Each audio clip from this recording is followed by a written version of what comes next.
सारे साधकों को हमारा प्रणाम। हम मंदिरों में जाते हैं भगवान के दर्शन करने और चाहते हैं कि हमें वो प्राप्त हो।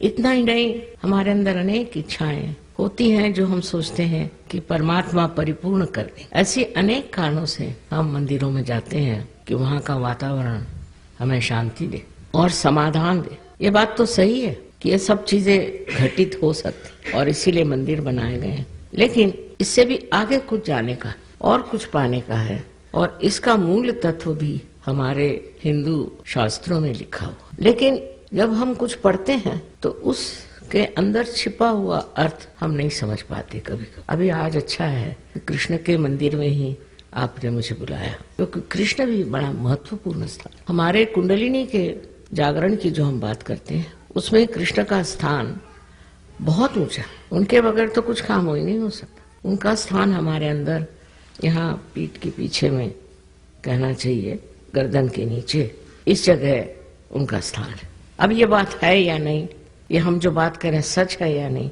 इसकी भी आपको प्रचिति होनी चाहिए, क्योंकि हम कह रहे हैं इसलिए आपको मान नहीं लेना चाहिए। इसी वजह से हम सहयोग में जब आते हैं तब ये होता है कि हमारे अंदर बसी हुई ये शक्ति जो त्रिकोणाकार अस्थि में है, जिसको हम कुंडलिनी कहते हैं, ये सारा शास्त्रों में लिखा हुआ है, ये कोई हम ही कह रहे ऐसी बात नहीं।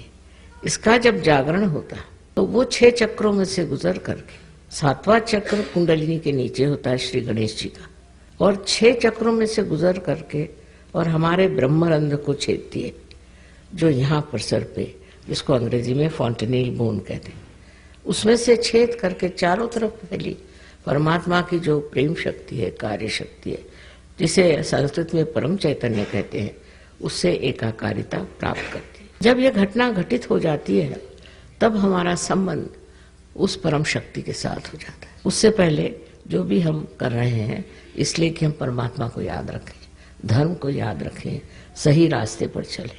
पर यह सब करने के बाद आगे क्या? कल आपके बच्चे पूछेंगे कि ये सब क्यों करते हो, इससे क्या फायदा है?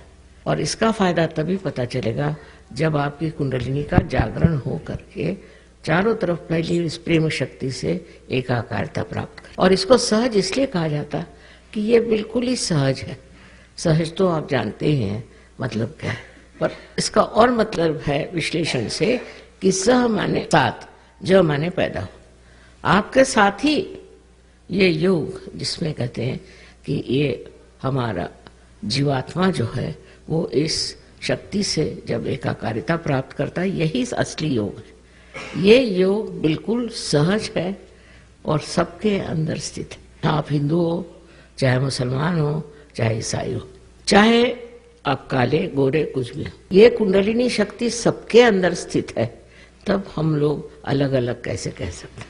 ये जरूर है कि हमारा भारतीय कल्चर बहुत ऊंचा है, इसमें कोई अपने संस्कृति की विशेषता है और उस संस्कृति की वजह से हम लोग एक कायदे के तरीके से चलते हैं, पर तो भी उसका अंत जब तक हम नहीं प्राप्त करेंगे हमें सुख नहीं मिल सकता, आनंद नहीं मिल सकता, और जो कुछ भी हमें वचन दिए गए हैं वो हो नहीं सकता। इसका जागरण करना कोई कठिन काम नहीं था, लेकिन पहले जमाने में ऐसा देखा गया कि इस तरह की कोई प्रणाली थी, इस तरह की कोई परंपरा थी कि उस परंपरा के कारण एक इंसान को ही कोई जागरूक करता था, एक ही आदमी उस दशा में जाता था। मुझे लगता हो सकता है उस वक्त लोगों को ये भी डर हो कि कोई जागरूकतावस्था में चला जाए तो उसको सब लोग सताएंगे। आपने सुना होगा कि हमारे देश में जहाँ इतनी भारतीय संस्कृति है, किस तरह से हरेक अवतरण को भी और हरेक परमात्मा के भक्तों को भी, इतना ही नहीं पर संतों को भी लोगों ने बहुत सताया। और पता नहीं क्यों सताते थे, मेरी समझ में नहीं आता है कि ऐसी सताने की जरूरत क्या थी, पर कुछ ऐसा हो जाता था स्वभावतः कि वो लोग संसार में रहने लायक नहीं रहते। आपने ज्ञानेश्वर जी के बारे में भी सुना होगा कि इनको इतना सताया कि 23 साल की उम्र में उन्होंने अपनी समाधि ले ली।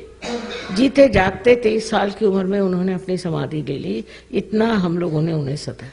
उसके कारण ये थी कि मनुष्य समझ ही नहीं पाता था कि ये जो सूक्ष्म बात कहते हैं इसमें कोई अर्थ है। और इसलिए इस तरह की बहुत सी घटनाएं अपने देश में भी हुई कि लज्जाजनक। हम लोगों ने संत साधुओं को बहुत सताया, बहुत छला, क्योंकि वो प्रेम में रत थे। उनका विश्वास तो था ही, भयंकर जबरदस्त था, और वो प्रेम में रत रहते थे। इस वजह से शायद हो कि लोगों को अच्छा नहीं लगा। बहरहाल उसका कारण कुछ भी हो, बात एक कहने की ये है कि हमें भी उस चीज को प्राप्त कर लेना चाहिए। आज समाज में सहयोग 72 देशों में चल रहा है, तो ऐसी कोई समस्या खड़ी नहीं होगी जब आप संत हो जाएंगे तो आपको कोई तकलीफ होगी। पर संत होने के लिए कोई चीज छोड़ना छाड़ना ये गलत बात है। कि जैसे बुद्ध धर्म आने पर लोगों ने ये शुरू करी चीज, लेकिन तब आदि शंकराचार्य 6ठी शताब्दी में आए और उन्होंने कहा सब बेकार चीजें। खुद उन्होंने संन्यास लिया था क्योंकि उन्हें कार्य करना था, पर उन्होंने कहा इस तरह का संन्यास लेना, इस तरह कपड़े पहनना, इसे जो बुद्ध मार्ग है वो सब गलत है। आप अपने ही घर में बैठ के अपने ही हालत में इसको प्राप्त कर सकते। उन्होंने सबसे ज्यादा सहयोग पर लिखा और उन्होंने ये कहा कि जब आप इसको प्राप्त करते हैं, जब आपके अंदर ये घटना घटित होती है, तो ठंडी ठंडी आवाज सलीलम सलीलम, ये शब्द उन्होंने लगाया। और इस तरह से उन्होंने कहा कि हमारे अंदर इस तरह से ये घटित होने के बाद धीरे धीरे सलीलम सलीलम, ये परमात्मा की जो चैतन्य शक्ति है अंदर बहना शुरू हो जाती है। सबसे ज्यादा आदि शंकराचार्य जिन्होंने कि अपने हिंदू धर्म को स्थापित किया, फिर से स्थापित किया, उन्होंने इस पर इतना कुछ लिखा, पर कोई विचार ही नहीं करता, उधर ध्यान नहीं देता। और उन्होंने ये जो हम जिसे अंग्रेजी में वे लोग वाइब्रेशंस कहते हैं, उसको स्पंद शब्द लगा। स्पंद, हृदय में स्पंद होता है ना, हृदय का स्पंद, ऐसे ही उनका ये स्पंद हाथ से बहता है। ये सब घटित होना चाहिए अगर हम उनको मानते हैं तो। और अगर हम हिंदू धर्म को मानते हैं तो आदि शंकराचार्य को पहले मानना चाहिए। वो बड़े भारी देवी भक्त थे, ये तो बात है, और हम लोग सभी देवी भक्त हैं। और इसकी वजह ये हुई मेरे ख्याल के उसके बाद किसी ने इधर ध्यान ही नहीं दिया, किसी ने कहा नहीं, और दुनिया भर की चीजें कहना शुरू कर दी कि कुंडलिनी के जागरण से ये नुकसान होता है, वो नुकसान होता है, ये तकलीफ होती, वो तकलीफ होती। ये बिल्कुल झूठ, सरासर झूठ बात। ऐसे कुछ नहीं होता। जिस परमात्मा ने आपको बनाया, मनुष्य बनाया, उनकी खुद की इच्छा है कि आप इसको प्राप्त करें। और ये आपकी स्वयं की माँ, अपनी अकेली माँ है, आपकी माँ है, और आपके बारे में सब कुछ जानती है। आपसे कुछ गलतियां भी हुई होंगी, आप में कुछ आकांक्षाएं रही होंगी, आप चाहते होंगे कि हम ये बन जाए, कुछ स्वप्न रहे होंगे, उनको पूरित करने के लिए ये लालायित है कि आपको अपना दूसरा जन्म प्राप्त हो। और ये देना चाहती है। वो आपको कैसे तकलीफ देगी? जब आप पैदा हुए थे तो सारी तकलीफें तो माँ ने ही उठाई थी, आपने कुछ उठाई थी क्या? इस तरह की गलत सलत बातें, धारणाएं फैला करके लोगों को और भी वंचित कर दिया, हटा दिया गया कि असलियत के। ये सही है कि मेरा जन्म एक ईसाई धर्म में हुआ था, तो शालीवाहन के हम वंशज हैं। वो किसी कारण से वो लोग ईसाई हो गए थे, लेकिन मेरे माँ और बाप दोनों भी संस्कृत के बड़े भारी विद्वान थे, और उन्होंने इस पर बहुत कुछ विचारणा की थी। उनका कोई धर्म छोड़ने की बात ही नहीं है। असल में बात ये कि जो धर्म का बड़ा धर्म है, जिसे हम स्वधर्म, शिवाजी महाराज ने कहा था कि अपना स्वधर्म बढ़ाइए, स्वधर्म बढ़ाइए। स्व क्या? स्व आपकी आत्मा है, और उसका धर्म बढ़ाने को शिवाजी महाराज कह गए थे। उस स्वधर्म की बात ही हमारे माता पिता ने कहा था कि सबका स्वधर्म बढ़ाओ। उसमें ये सब चीजें कि हम ये हैं, हम वो हैं, वो खत्म होके हम विश्वव्यापी हो जाते। हम विश्वव्यापी हैं। हमें किसी ने ये नहीं बताया कि आप सीमित रहें। हम विश्वव्यापी होने की बात जो है, ये सब हमारे घर में हमारे माँ बाप ने ही पहले में कहा था, और उन्हें मालूम था कि मेरा जन्म किस लिए हुआ। और ये कहा था कि जब तक तुम ये कार्य नहीं करोगे, और बड़े पैमाने पर होना चाहिए, मासिस में होना चाहिए, एक आदमी को पार करने से कोई फायदा नहीं। जब ये कार्य तुम कर लोगी तभी तुम इस पर बात करो, नहीं तो दूसरी गीता हो जाएगी, किसी की खोपड़ी में नहीं जाएगी, नहीं तो दूसरे कुरान हो जाएगा, और सब भलती सलती चीजें करने लग जाएंगे, इधर उधर दौड़ने लगेंगे। तो इस वजह से उन्होंने कहा था कि इसमें अगर प्रामाणिकता रखनी है तो पहले चाहिए कि आप इस चीज को प्राप्त करें, इस चीज का पता लगाएं कि एक कुंडलिनी के जागरण का जो कार्य है वो एक इंसान में न होते हजारों में हो जाना चाहिए। अब तो सालों तक, मेरे 47 साल की उम्र तक मैं इसी की खोज करती रही कि मानव में क्या खराबी है, क्यों मानव नहीं प्राप्त कर सकता, हर एक आदमी में क्या फर्क। मेरे फादर पुराने बहुत देशभक्त थे और उनका संबंध बहुत सारे लोगों से आता था।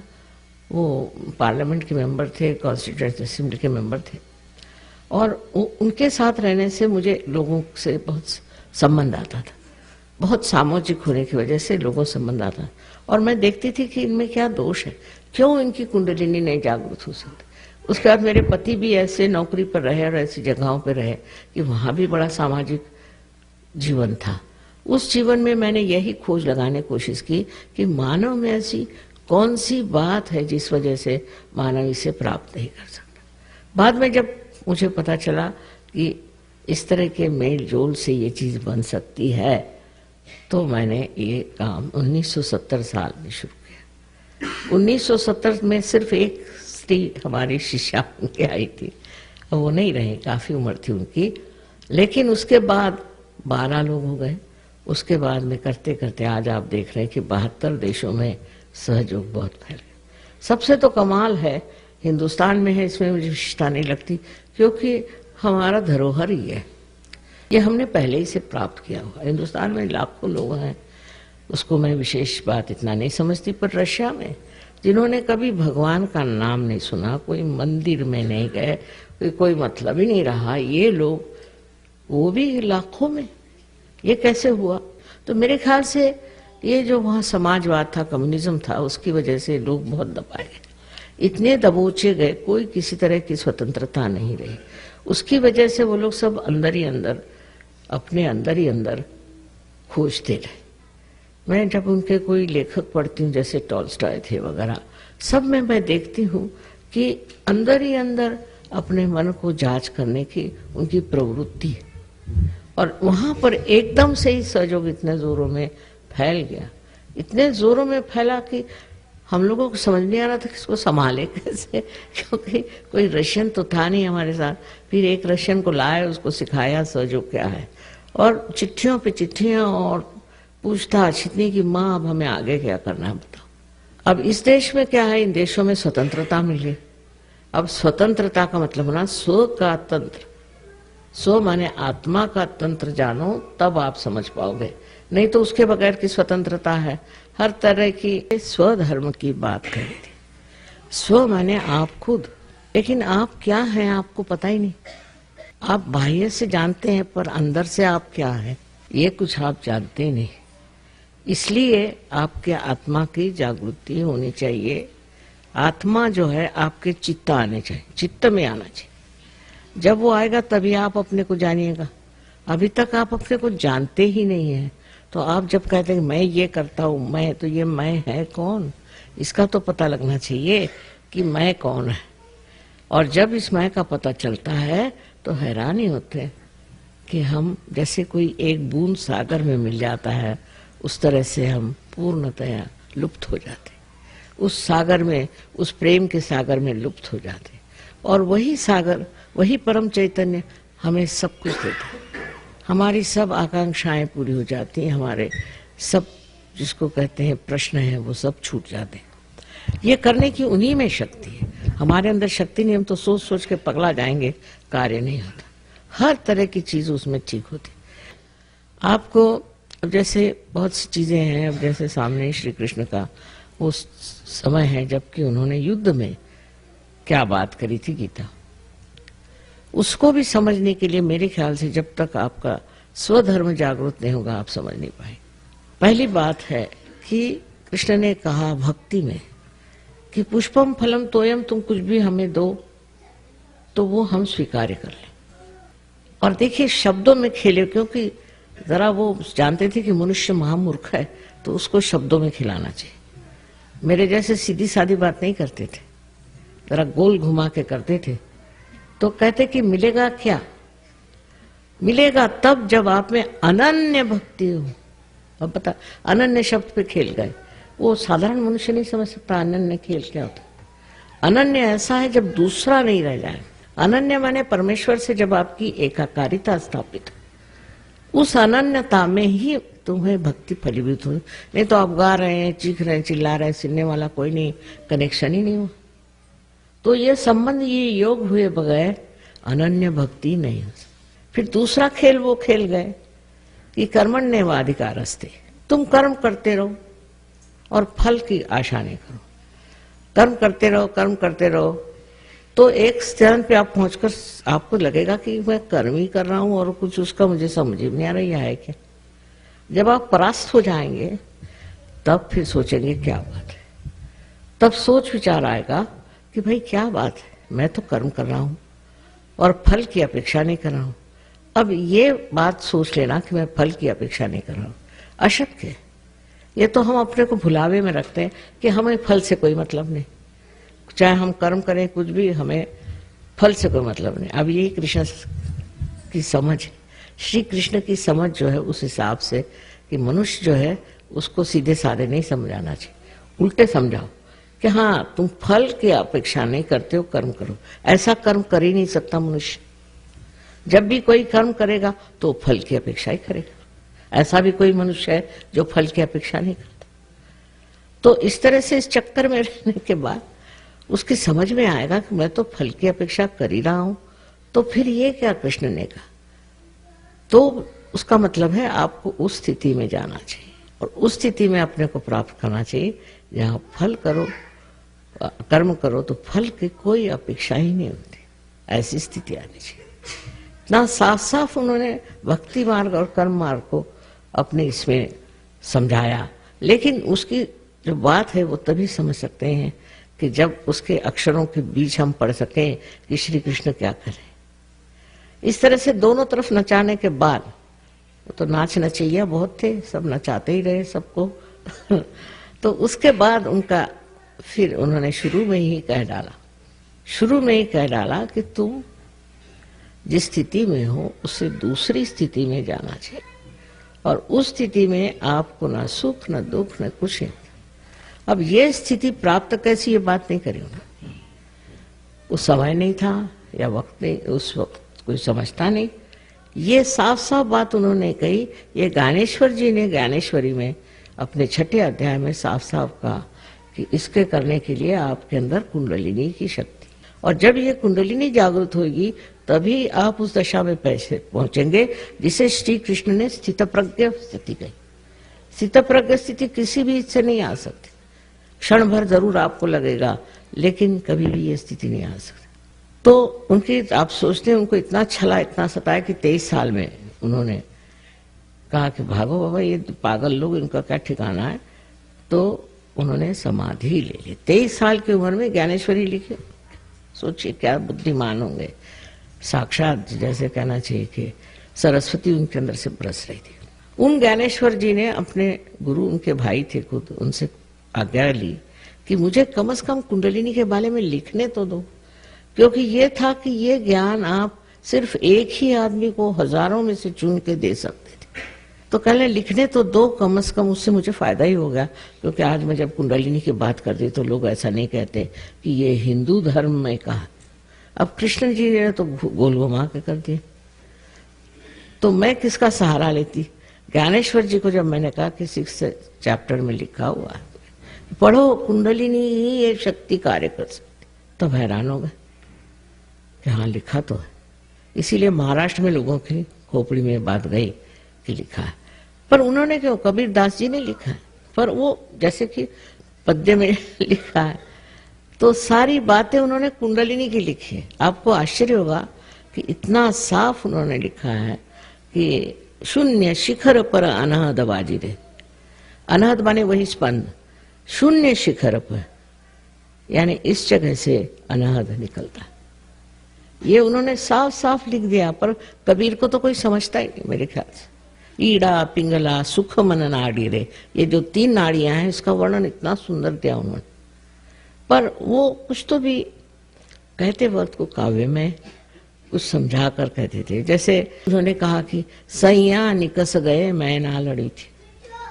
तो हमारे लखनऊ वाले सोचते सैया माने प्रिय कर, क्षमा। लखनऊ में लोग बहुत दिलफेक बहादुर है।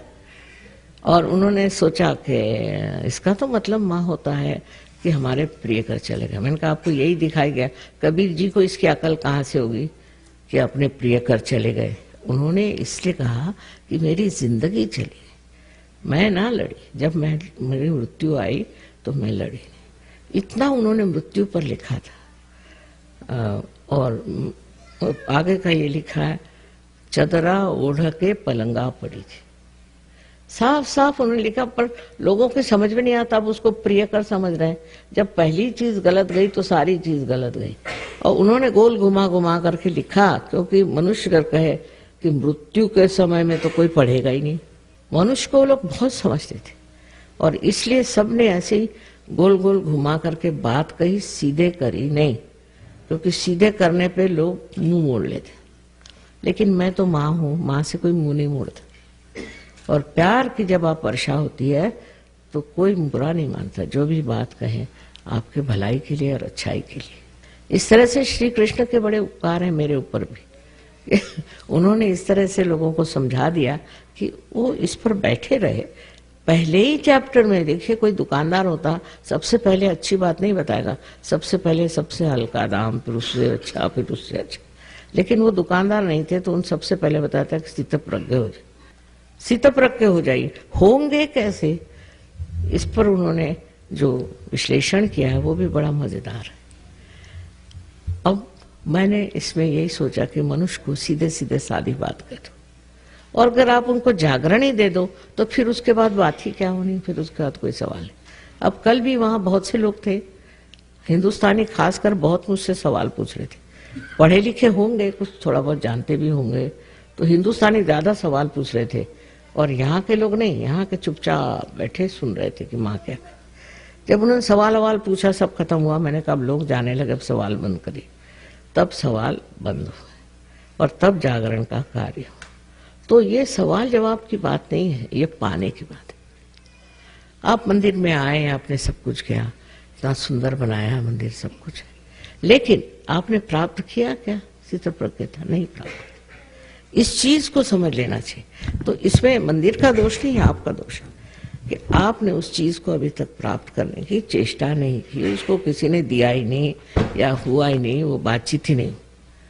और उसके बाद आप देखिए क्या हाल आपका हाल हो जाता है। अभी यहाँ पर बहुत सारे हिंदुस्तानी आए हुए हैं और हमारे यहाँ बहुत से सहयोगी भी हिंदुस्तानी हैं। उनका जीवन ही बदल गया, हर तरह से, हर मामले पर वो ठीक हो गए। तो उसी तरह आप सबको ये प्राप्त हो, क्योंकि आप सबको बिल्कुल इसकी पूर्णतया अधिकार है। हर एक आदमी को ये अधिकार है कि इस चीज को प्राप्त करे। ये कोई एक के लिए नहीं, सारे संसार के लिए परमात्मा ने कुंडलिनी बनाई हुई है और सबको अधिकार है कि इस कुंडलिनी का जागरण प्राप्त करें। अब जब इन चक्रों में से देखिए, आप यहाँ पर बनाए हुए हैं, इसमें से जब 6 चक्रों में से जब कुंडलिनी गुजरती है तो इन सारे चक्रों को वो प्लावित करती है, प्लावित करती है, और जिसको अंग्रेजी में नरिश कहते हैं। और उसके बाद में उन सबको संगठित कर देती, एक अमेव, एक सूत्र पे बांध देती। अपने अंदर के जो कुछ भी आपस के झगड़े हैं सब खत्म हो जाते, फिर बाहर के भी झगड़े खत्म हो जाते। जैसे आपको अच्छा लगेगा सुन करके कि ये जो बीच में हरे रंग के चक्र है, इसको हम नाभि चक्र कहते हैं। नाभि चक्र में किसका वास है? लक्ष्मी नारायण का, लक्ष्मी नारायण का वास है। लक्ष्मी नारायण अगर जागृत हो जाए तो लक्ष्मी का वास हो जाता है। लक्ष्मी का वास और पैसे के वास में एक बड़ा फर्क है। पैसे का मतलब ये होता है कि आज आपके पास एक चीज है तो उसके लिए लड़ झगड़ के आपने बड़ी मेहनत करके एक मोटर समझ लीजिए खरीदी। मोटर घर में आई लेकिन संतोष नहीं आया, समाधान नहीं आया। अब आप कहते हैं घर बनाओ, फिर आपने मेहनत करके घर बनाया, उससे भी समाधान नहीं है। और सारा आज का जो अर्थशास्त्र है, इकोनॉमिक्स है, वो सारा इसी एक प्रिंसिपल पे है कि मनुष्य कभी किसी भी चीज से समाधान ही नहीं होता, उसको भगाते रहो। आज ये खरीद तो कल वो खरीद, तो कल वो खरीद, तो भी जो खरीदता है, इतनी मेहनत करता है, इतना पैसा लगाता, उसका समाधान नहीं प्राप्त होता। ये क्या बात है? जब आपने जिस चीज के लिए इतनी मेहनत की, उसका कम से कम एक क्षण बैठ के समाधान तो लो, वो नहीं मिलता। अब जो दूसरी बात है कि जिसमें आप समाधान को उठा सकते हैं, ये लक्ष्मी तत्व है।